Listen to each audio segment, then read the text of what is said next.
You know those rare electric moments in sports, the ones that don't just grab your attention but arrest asterisk it. The kind where time seems to stutter, your breathing sinks to the bounce of a ball you can barely follow, and your brain, usually so smug in its ability to predict outcomes, simply gives up and admits, I have no idea what I'm watching, but I can't look away. This is one of those moments. Only this time it's not a single point, a single upset, or even a single match. This is a whole tournament, a whole fortnight. And it's happening right now in women's tennis, where a young woman from the Philippines has just done something so audacious, so against every script written by every expert in every corner of the sport, that even now, after the last ball has landed, it still feels like a hallucination. Let's be honest with each other. Coming into this tournament, the hierarchy in women's tennis wasn't just clear. It was carved in granite. You had your untouchables. Iga Swiatek at number 1, a player who doesn't so much win matches as she does smother asterisk them, wrapping opponents in a Chinese letter ing blanket of heavy topspin and geometric perfection until they forget what the baseline even looks like. Then Coco Gauff, the American prodigy who has turned athleticism into performance art, retrieving balls from the parking lot and flicking them back as winners before you've even registered she moved. And Alina Rybakina, the silent assassin from Kazakhstan whose serve sounds different when it lands, flatter, heavier, almost unfair, like a gunshot in a library. These three formed a kind of fortress at the summit of the sport.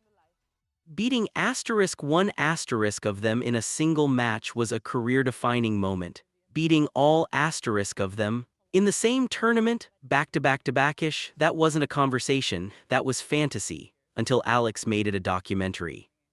Her name is Alex, and if that name hasn't yet lodged itself in your memory with the weight of a Grand Slam champion, trust me, after what she's just done, you'll be hearing it in your sleep. Let's walk through the wreckage in order because the how matters as much as the what. First up, Leylah Fernandez. On paper, a fascinating opener, two left-handed fighters, both comfortable in the trenches, both capable of turning a rally into a chess match played at sprinting speed. Fernandez has been in Grand Slam finals. She inhales pressure and exhales chaos. She feeds on crowds like a plant feeding on sunlight. But Alex came out with something that shocked everyone watching, not aggression but patience. Where Fernandez wanted to rush, Alex drifted. Where Fernandez wanted frantic cross-court exchanges with razor-thin margins, Alex absorbed, stayed deep, and used her own lefty forehand to pin Fernandez to the ad side like a butterfly to a board. When the match tightened, and it did, Alex didn't blink. She just kept finding solutions. That's the simplest way to say it. She found a way. But finding a way against Fernandez was merely the appetizer. Because next came Jasmine Paolini. And if you know Paolini, you know she doesn't defeat you with power. She defeats you with asterisk presence asterisk. Every ball comes back. Every rally stretches a second longer than you want. She turns your best shot into a starting point for her next sprint. She makes you feel like the court is shrinking, like the walls are closing in, like you're playing against a mirror that never misses. Plenty of top players have crumbled against Paolini, not because they're bad but because the frustration becomes unbearable. You hit 4 great shots, the ball still comes back, so you overplay, you go for too much, you self-destruct. Alex did the opposite. She introduced asterisk variety, drop shots not as gimmicks but as tactical scalpels, pulling Paolini forward and then opening the court behind her with a soft, cruel touch. She injected slices to break the rhythm Paolini needs like oxygen. By the time Paolini's legendary defensive wall finally cracked, you realized Alex hadn't just won a tennis match. She had solved a puzzle that breaks most players before they even reach the second week. Then came the quarterfinals. Alina Rybakina. Forget tactics, forget rhythm, forget chess. This was asterisk artillery asterisk. Rybakina's serve is genuinely terrifying, flat, heavy, and so fast it feels like the ball has skipped a frame. And her ground strokes aren't much kinder. They come through the court with a pace that erases your margin for error completely. Conventional wisdom says, stay in the point, neutralize where you can, and pray for a window. Good luck when the ball is moving like a heat-seeking missile. What Alex did on return in that match was borderline genius. She read the serve like a book she'd written herself, getting her racket on balls that most players would have watched whistle past. But the truly clever part wasn't just making asterisk the return, it was asterisk where she put it, deep, down the middle, removing angles, taking away the immediate attack. And once they settled into rallies, Alex went high and heavy, looping the ball above Rybakina's preferred strike zone, forcing her to generate pace from an awkward, uncomfortable height. It worked. Rybakina made errors she simply doesn't make. You could see the confusion building. A player used to dominating with raw power suddenly couldn't find her rhythm. Alex had taken the engine out of the car and was still driving it to victory. One of the most tactically intelligent performances you'll ever see from anyone, let alone a player at this stage of her career. And then, the semifinal, Iga Swiatek, the world number 1, the most complete player of her generation. Winning this match required asterisk everything Alex had, not just physically but psychologically. Swiatek's forehand is oppressive in a way that's hard to describe until you've seen it live. It doesn't just win points, it wears you down. The weight, the consistency, the relentless depth, it pushes you further and further behind the baseline until the court feels impossibly small and your options feel impossibly few. Most players facing Swiatek at her best eventually shrink. The head drops, the body language shifts, the game plan evaporates under the heat. Alex did not shrink. She stayed right on the baseline, matching Swiatek's topspin with her own left-handed forehand, targeting the backhand side again and again with a weight and precision that kept Swiatek from stepping in and taking control. And then came the pivotal moments, the break points, the deuce games, the points that usually belong to Swiatek by some unspoken law of tennis physics. That's where Swiatek normally seals matches. She has this asterisk aura asterisk in those moments, this sense of inevitability that gets inside opponents' heads before the point even starts. Alex broke that spell. When the pressure was at its absolute peak, she went for her shots. Fully committed, no hesitation. She hit audacious winners down the line at moments when the safe play would have been the obvious, boring losing choice, and it worked.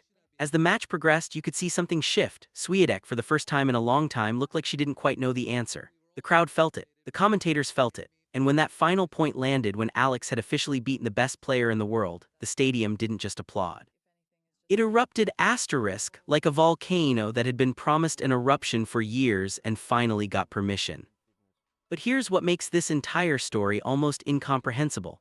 The tournament still had one more monster waiting, Coco Gauff. Emotionally drained, physically worn down from the Swiatek war, Alex walked back onto that court and had to face one of the greatest athletes the sport has ever produced. Gauff's court coverage is supernatural. She retrieves balls that have no business being retrieved.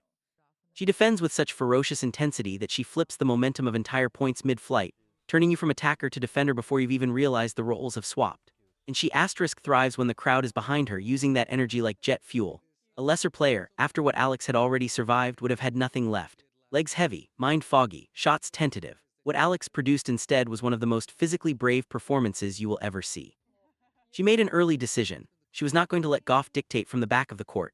She stepped inside the baseline on second serves, applying pressure before Gauff could settle. She moved forward more aggressively than she had all tournament, taking the net at every opportunity because she understood that trying to outrun Gauff in baseline rallies was a losing game.